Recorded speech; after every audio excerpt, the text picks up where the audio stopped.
So I just want to have a little talk about the golf swing, and mainly something that kind of the war, which say there is a right way and a wrong way.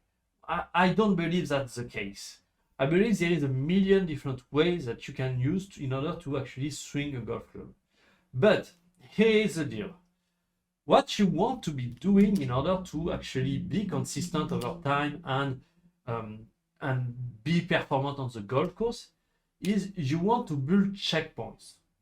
And so the idea of having a swing that quote unquote is perfect or is on the right plane and so on is not necessarily that this is a good way to do things. It's just that it makes the checking of your swing much simpler. The idea is you want to have spot in your swing where you can know for sure if you are doing it right or if you are doing it wrong. For instance, Tiger Woods have a very simple checkpoint. When you see his video, he traces a line between the ball and his right shoulder. And then what happened? You see if the club face follows that line all the way up to the top of the swing. Period. That's it. This is keep it simple and stupid in the best way possible.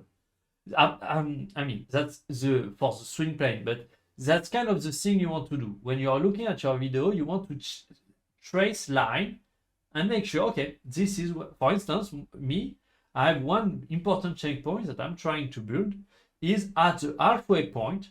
I want to have my at the halfway backswing. I want to have my arm, when my arm is parallel to the ground, having my club set 90 degrees. That's not because a club that is set 90 degrees is going to make me more consistent. Is that it's much easier to see immediately if my club is set right or if it's set wrong. Because if it's not set 90 degrees, I mean, that's very difficult to see. Is it a little more set, a little less set than usual? I don't know.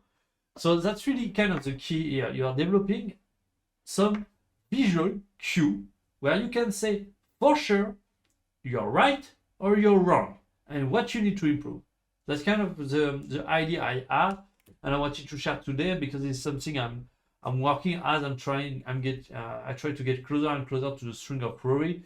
I try to identify some checkpoints that he has in his swing that I can then use for my own swing to get closer and closer to the ideal swing that I want.